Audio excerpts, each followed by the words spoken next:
3. Let's not meet stories. Number 1. This happened when I was a 10-year-old boy. I planned to go outside, just to sit on the bench on the house porch, viewing the area at maybe 8 or 7 p.m. I can't remember. When I was about to go outside, my mother told me not to. I expected what she's gonna say. That's right, me getting kidnapped. It won't be that easy for a guy to kidnap me, Mom, I said. You're wrong. It's different, she said. What? I said in confusion. Then she told me a story about my father. It was 9:16 p.m., July 10, and my father was outside in the backyard, turning on the sprinklers or just watering the grass with his hose and leaving the car. How do she know that? Well, we had a camera in our front yard in our doorbell. It also detects if people ring the doorbell or some motion near the front door. And if it happens, it signals to my mom's phone. Yes, I know it's a glitch, but we didn't have any people for our door though. Now, here's what things get freaky. At 11:47 p.m., the same day, a motion was called. When my mom looks at her phone in bed, she saw my father in the front yard, sneaking very weird at the cement. Where she was about to go out of bed, she heard blankets moving behind her. She turned around and she saw my father in bed. Then she realized the one outside wasn't my father. It was someone just like my dad. My dad never went outside in the dark again. I never knew what this guy had any intentions with. Maybe robbery, murder, or worse.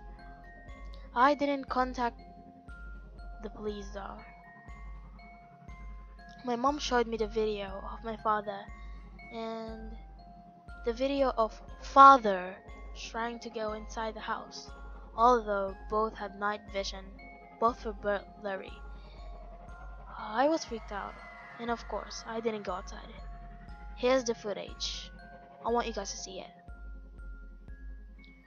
A month later,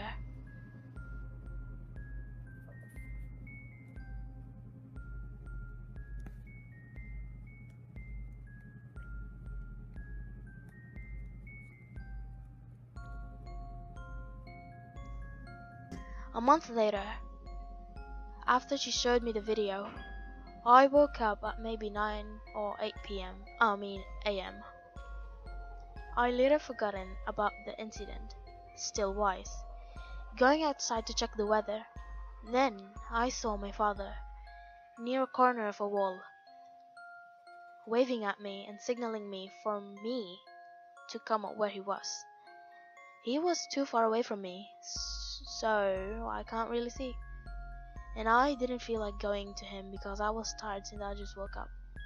After I went inside, I remember the video that my mom showed me, and I looked in his office, which is in our house, and I saw my father doing paperwork. I then realized that someone dressed as my father attempted to kidnap me. We contacted the police and investigated that area. Nothing. They found nothing. They said that they'll investigate sooner or later. To this day, I haven't forgotten any of these, and I have never gotten any report that the man disguised as my father was arrested. So, yeah. So, creepy imposter guy, let's never meet again. Number 2. I have never really been one to attract the crowds around me of any kind, really. At the time, I was 19 and I was working at McDonald's to help out with family bills and shopping and other things we have to deal with in order to live in a house with 6 people. But around closing hours, I would notice someone show up and hang around the back of the place. He never ordered anything, and that was fine by me. Looking back at now, I probably should have got someone like the manager to know about it, but I was honestly too shy and afraid to be yelled at for bothering him. Our manager was kind of an asshole, so no one really wanted his help with anything anyway. But that guy would later, a month or two stalking me, start leaving when I did, often staring at me at the exit that I would take to leave my car, or just at me. It was creepy, and it only got worse as he got comfortable enough to start following me to my car, hanging around the spot where I parked, and I never stayed long enough to see who or what was there. I eventually quit. As he was getting closer to my passenger seat door car every day, I figured any longer and he could actually get into my car with me. But this was when I was 19 and stupid. Now me being 22. I honestly wish I could call the cops on this stalking prick. But who only stared at me? It was only me too. The cashier noticed he was there, but like I said, no one wanted to go to the manager, seeing as he was kind of rude to everyone, and no one wanted to deal with aftermath of yelling at him to get out. Looking back at it, it honestly would have been worse of his angry attitude. Even so, I think this guy would come back anyway. I never seen this guy or any other stalking pricks, but his cold eyes staring at me leaves a mark in my brain. So, creepy guy in the corner booth of McDonald's, let's not meet. Number 3. This took place when I was 12 and I live in a suburban neighborhood.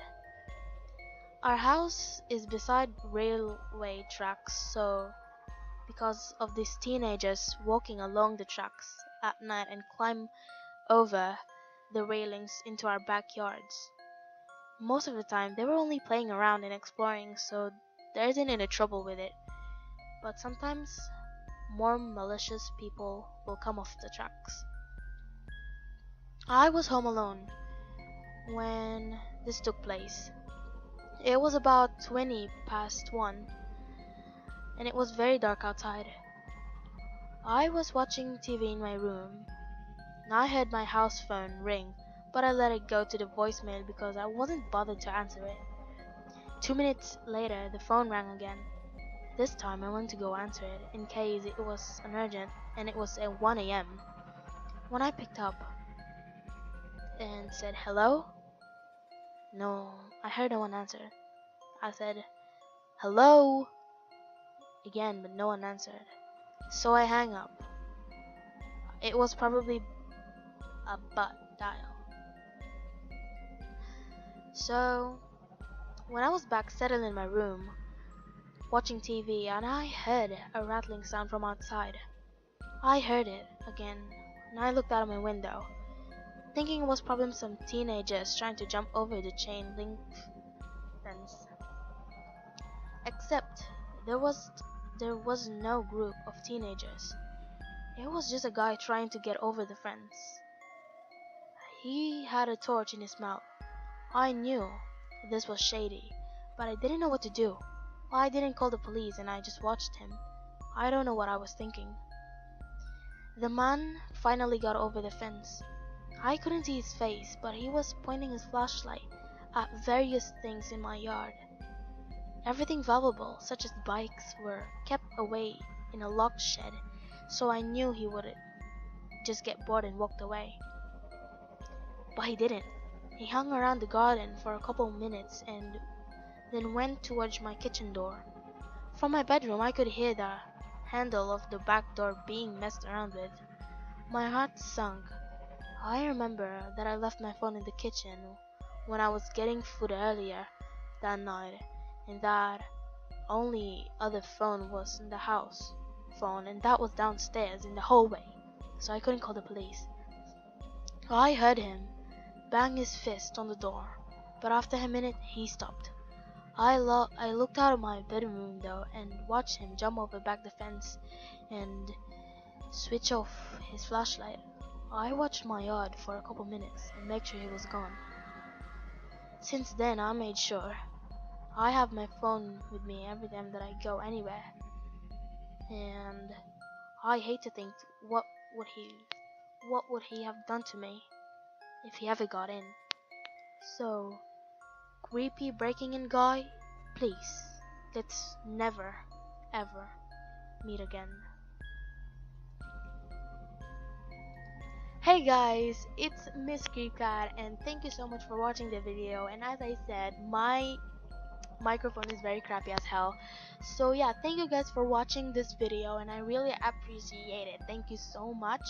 And I did not write any of this. I'm gonna put all the authors, all the things down below so you guys can read along with me. And I'm very sorry if I did not pronounce some things clear. It's because I'm very getting a nervous feeling that this would not be a great video. But yeah, I now have a new Twitter account, guys, so please follow me and get along with me. I'll reply to any DM or anything. I swear to God. And yeah, so I've seen that I've lost I don't know, maybe 15 subscribers or something like that, but I'm really sorry if I'm doing something wrong. So yeah, I hope you enjoyed this video and please give it a like and a thumbs up and subscribe for more scary stories. And I did not upload yesterday because obviously I was busy. So yeah, thank you guys so much and I love you guys.